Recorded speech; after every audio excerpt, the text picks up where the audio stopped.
Welcome to the ultimate BetaShares ETF investing guide.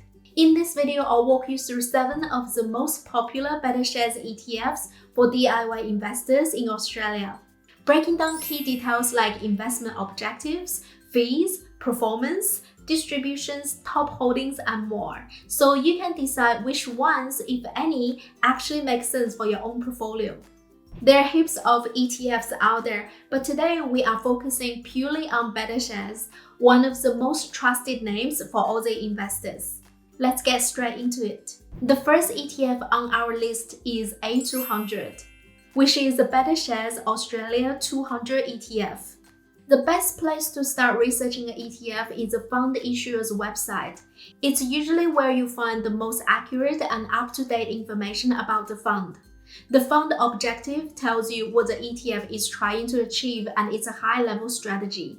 A200 aims to track the performance of the index before fees and expenses, comprising 200 of the largest companies by market capitalization listed on the ASX. Its top holdings include household names such as BHP, the Big Four banks, Wesfarmers, and other well-known Australian companies. What's worth knowing is that there are almost 2,000 companies listed on the ASX, but the largest 200 make up more than 80% of the Australian share market by value. So with a single investment in A200, you are effectively capturing the lion's share of the Australian share market. A200 is the world's lowest cost Australian shares index ETF, with a management fee of just 0.04% per annum. That means on a $10,000 investment, the fee is only $4 per year. This fee is automatically taken out within the fund and reflected in the unit price, so you never have to pay it separately. That's the case for all the ETFs we are looking at in this video. The distribution frequency is quarterly, so 4 times a year. A distribution from an ETF is simply your share of the income earned by the fund. This income can come from dividends paid by the companies the ETF owns, interest earned on cash, and sometimes other sources. The ETF collects that income and passes your share on to you. You can receive the distribution as cash or automatically reinvest it through a distribution reinvestment plan, or DRP for short. For all BetaShares ETFs that offer DRP, you can set it up through the share registry they use, which is MUFG Corporate Markets. Now let's look at how A200 has actually performed. You can see the fund returns after fees, and you'll notice they sit very close to the index it tracks. That's exactly what you expect from an index ETF. Any small gap is generally due to the fund's management fee and the practical costs of running the ETF. These returns are after fund management costs, assume reinvestment of any distributions, and do not take into account tax paid as an investor in the fund. Returns for periods longer than 1 year are annualized, which just means they are converted into an average per year figure. For most ETFs, the long-term trend is upward, and when you look back at the chart, the journey can appear relatively smooth. But living through it is often a different story, with periods of sharp falls, strong recoveries, and plenty of ups and downs along the way. Past performance can help you understand a fund's track record, but it shouldn't be the main reason for choosing an ETF. Every market environment is different, and the factors that drove returns in the past may not drive returns in the future. Instead, focus on what the ETF invests in and how it fits into your overall portfolio. The next ETF on the list is BGBL, which is the BetaShares Global Shares ETF. It aims to track an index of around 1,300 large and mid-cap companies from more than 20 developed countries, excluding Australia. The management fee is 0.08% per year, making it one of the lower-cost global ETFs on the ASX. BGBL is Australian domiciled and pays distributions at least annually, and you can elect a full or partial dividend reinvestment plan, so your distributions can be automatically reinvested brokerage-free if you want to keep compounding. Some of the largest holdings include names like Nvidia, Apple, and Microsoft, along with other major global giants across sectors and regions. Another thing worth noting is country allocation. While BGBL invests across many developed markets, it has a significant allocation to the United States. So while BGBL is globally diversified, much of its performance will still be driven by what happens in the US share market. Since it only launched in May 2023, it doesn't yet have a full 5 or 10-year track record. But as discussed earlier, an index ETF is designed to track its underlying index. So even if the ETF itself doesn't have a long history, the index longer-term performance can give you a good idea of how the fund may have performed over that period. But again, past performance isn't a reliable indicator of future returns. What's far more important is understanding what the ETF invests in and how it aims to generate those returns. Before we jump into the next ETF, let's quickly talk about how you can actually invest in this. This video is sponsored by Moomoo, an online broker available here in Australia that lets you buy ASX, US and Hong Kong shares and ETFs with low brokerage. Moomoo is test-sponsored for ASX securities and charges just $3 brokerage for trades under $10,000 and 0.03% for larger trades. Beyond competitive pricing and test sponsorship, Moomoo also offers a comprehensive suite of research tools, including ETF data, company information, screeners, and market news, making it a strong all-in-one platform for many investors. And if you're still learning, there is also a free paper trading feature that lets you practice using virtual money before putting real cash on the line, which is a great way to build confidence. On top of that, they've got some generous sign-up bonuses running at the moment. I'll leave a link in the description if you want to check it out. Now let's get back to the ETFs. The next ETF on the list is QLTY, which is the Betashares Global Quality Leaders ETF. It tracks the index of 100 global companies, excluding Australia, that score highly on a quality screen. Things like high return on equity, low debt, strong cash flows, and more stable earnings. The idea is that over time, this focus on quality businesses may deliver better results than simply buying every company in a broad global share index. Here is a list of the top 10 holdings. If you like to see the complete portfolio, you can download the CSV file.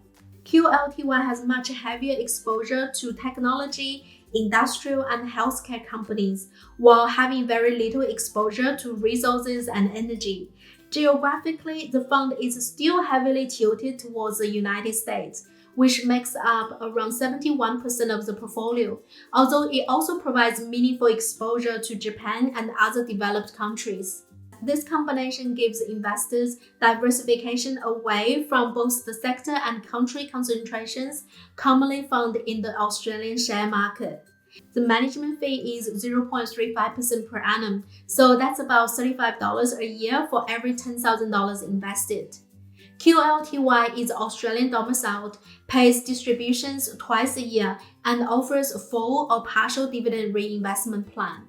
Over the last 5 years, QLTY has returned around 10.42% per year after fees, with 3-year returns about 13.16% per year, reflecting how well high-quality global companies have done recently.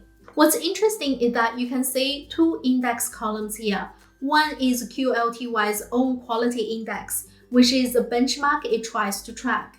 And the other is the MSCI World ex-Australia Index, which is a broad global share market index without Australia. This lets you compare how the quality tilt has done versus just owning the whole global market.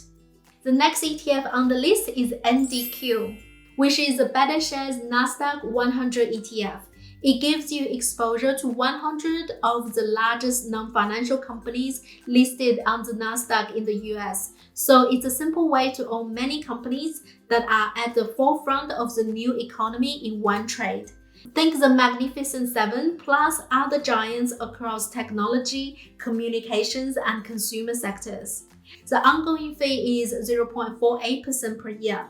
NDQ is Australian domiciled, pays distributions twice a year, and offers a full dividend reinvestment plan.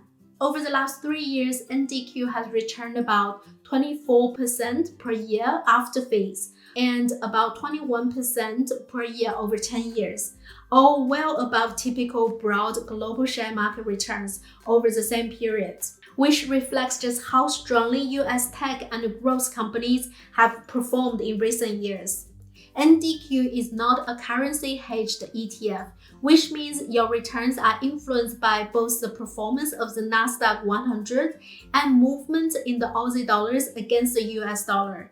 If the Aussie dollar falls, that actually boosts your returns in Australian dollars, and if the Aussie dollars rises, it can drag your returns down a bit. Betashares also offers a few variations of this strategy. Things like HNDQ, QNDQ, JNDQ, and GNDQ, which adds different twists such as currency hedging, equal weighting, focusing on the next 100 Nasdaq companies, and moderate gearing. If you're interested in those, it's worth jumping onto the Betashares website and have a look at their individual pages for the details. The next ETF on the list is ASIA, which is the Betashares Asia Technology Tigers ETF. It gives you exposure to 50 of the largest technology and online retail companies in Asia, excluding Japan. Some of the biggest names inside the fund include SK Hynix, Samsung Electronics, Taiwan Semiconductor, Alibaba, Tencent, along with other major Asian tech players. Most of the portfolio is in companies from South Korea, Taiwan, and China, with smaller weights to India and Singapore. It provides exposure to emerging markets and some of the countries that may become the next economic powerhouses in the world. The total management cost is 0.67% per year. ASIA is Australian domiciled, pays distributions twice a year, and offers both full and partial dividend reinvestment plan. Over the last 5 years, ASIA has returned around 15.91% per year after fees, with much stronger numbers more recently, 46.49% over 3 years and over 104% over the most recent 12 months. That means while the fund has delivered an impressive 19.97% since inception, a large portion of that performance came from a recent surge. This highlights the cyclical nature of emerging markets. Return can be concentrated in relatively short bursts rather than arriving steadily over time. Overall, the fund demonstrates both the opportunity and the challenge of investing in emerging markets. Potentially very attractive long-term returns, but with substantially higher volatility and deeper drawdown than most Australian and developed countries' share funds. The next ETF on the list is DHHF, which is the Betashares Diversified All-Growth ETF. It's designed as an all-in-one, low-cost, all-growth assets diversified portfolio. In one trade, you get exposure to roughly 8,000 companies across more than 60 global exchanges, including Australia, developed markets like the US and Europe, and emerging markets. Under the hood, DHHF just holds a mix of low-cost index ETFs, so you're effectively getting an all-world equity portfolio built for you and automatically rebalanced. The management fee is 0.19% per year. This is among the lowest fees for all-in-one diversified growth ETF in Australia. DHHF is Australian domiciled, pays distributions quarterly, and the distribution reinvestment plan is automatically turned on for Australian and New Zealand investors unless you choose to opt out. Performance-wise, over the past 5 years, DHHF has returned roughly 10% per year after fees, and around 11% since it's launched in December 2020. The next ETF on the list is ETHI, which is the Betashares Global Sustainability Leaders ETF.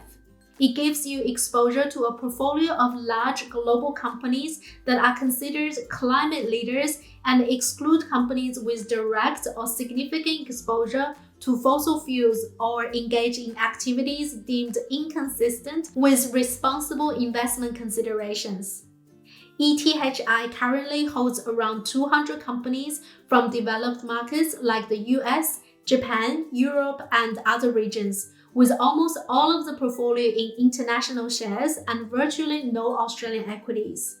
Some of the top holdings include names like Broadcom, Nvidia, Apple, and other large global companies that pass the fund screens. The management fee is 0.59% per year. ETHI is Australian domiciled and pays distributions twice a year, and it offers a full or partial distribution reinvestment plan. Over the last 5 years, ETHI has returned roughly 10.32% per year after fees. And since inception in 2017, it has delivered over 15% annual returns. That's just a touch below its own global benchmark, mainly due to fees and broadly in line with mainstream global share indices over the same period. And just a quick disclaimer before we wrap up. This video is for educational purpose only and is not personal financial advice. The ETFs I've mentioned are examples for learning, not buy or sell recommendations. Always do your research and speak to a licensed professional before investing. All investments carry risk, and past performance is not a guarantee of future returns. If you want to learn how to actually invest in ETF, click the video on screen next. I'll walk you through step by step how to get started from scratch. As always, thank you for watching. I'll see you in the next video.